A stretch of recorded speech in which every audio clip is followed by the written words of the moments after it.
guru dari gereja Jalur periksa dan melantik kembali barang bawahnya. Pastikan tidak ada bertingkah ataupun tertukar dalam rangkaian KRL jalur 2. Coba-coba selamat siang dan selamat datang. Ada telah tiba di sebelah sini akhir stasiun Star Bogor.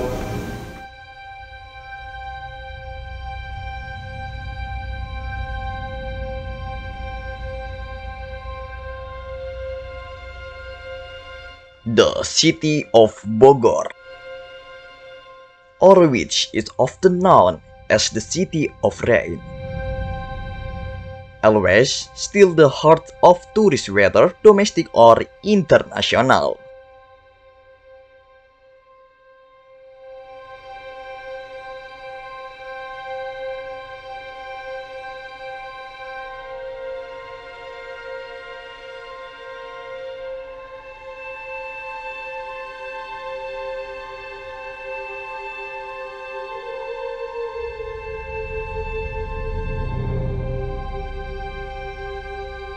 Although Bogor is not only that, but is also rich in culinary, culture, and history.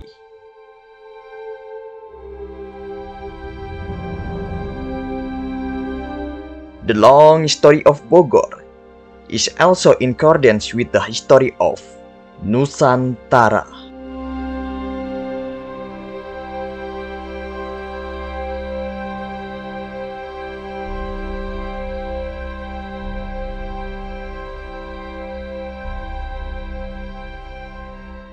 In the city there is one historical museum and monuments, the Museum and Monument of Peta.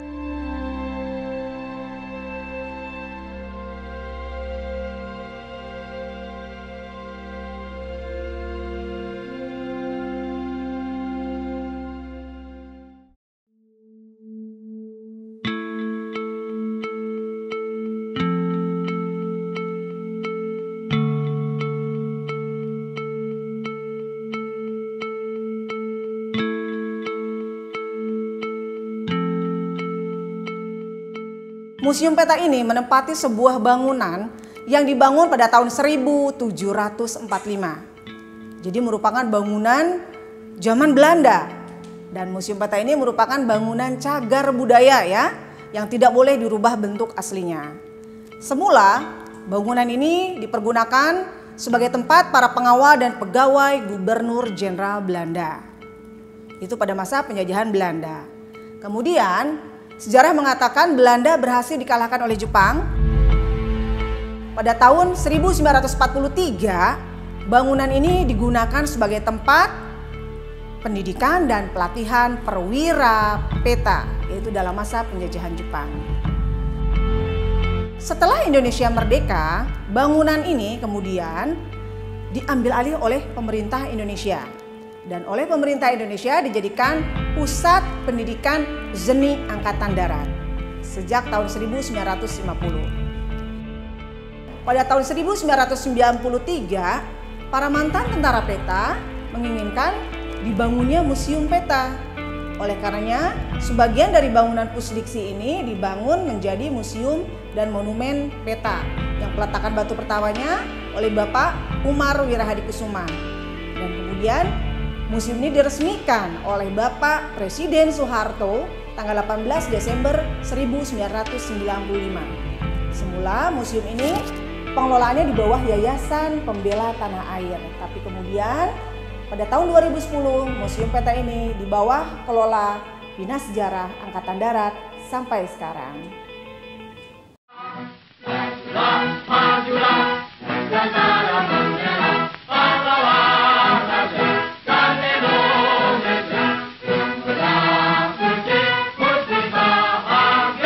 Tentara Peta itu terbentuk tanggal 3 Oktober tahun 1943 berdasarkan Osamu Serei, yaitu undang-undang dari Jepang, tanggal 3 Oktober tahun 1943.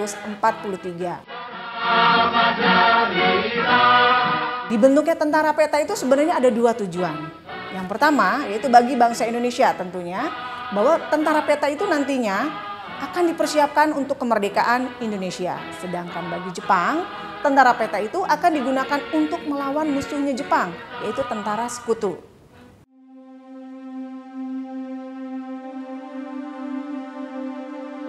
Setelah tentara peta terbentuk, perwira peta dididik dan dilatih oleh Jepang di Bogor ternyata.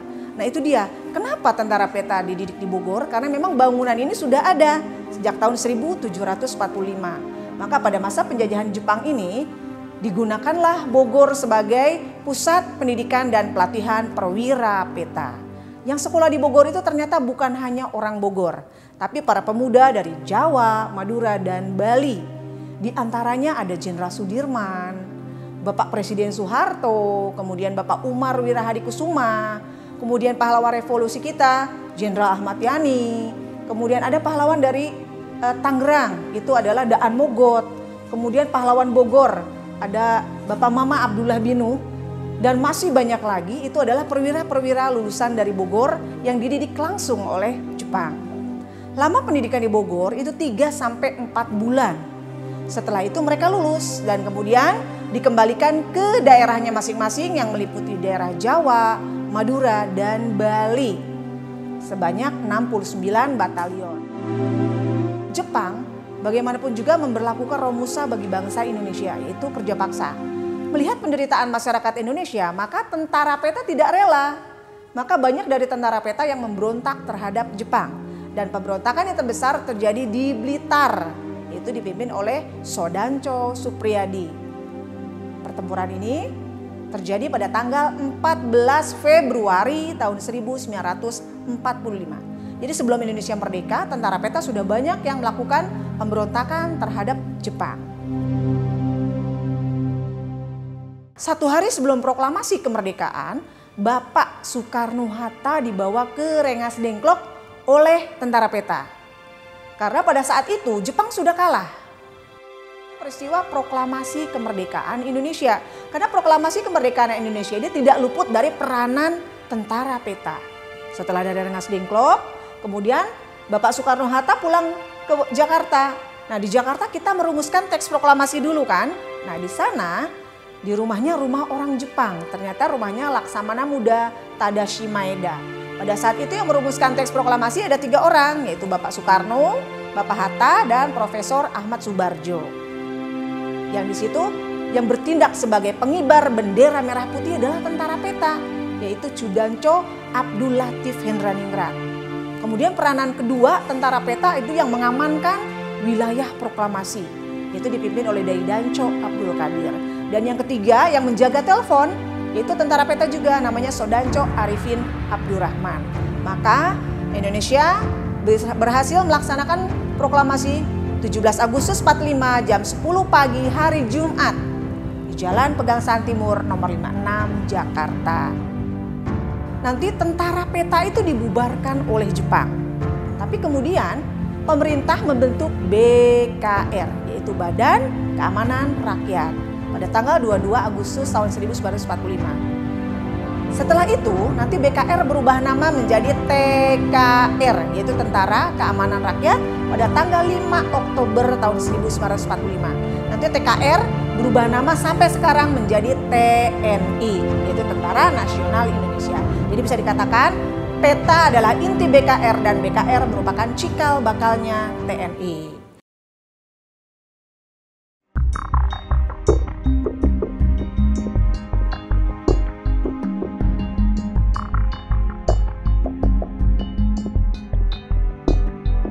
Currently, Peta Museum and Monument is in very good condition and opens every Monday to Friday. Behind the beauty and diversity of history in the Peta Museum and Monument, many things can be learned from that all. For example, your visit to the museum shows the establishment of the Army of the Republic of Indonesia and how they struggled to win independence.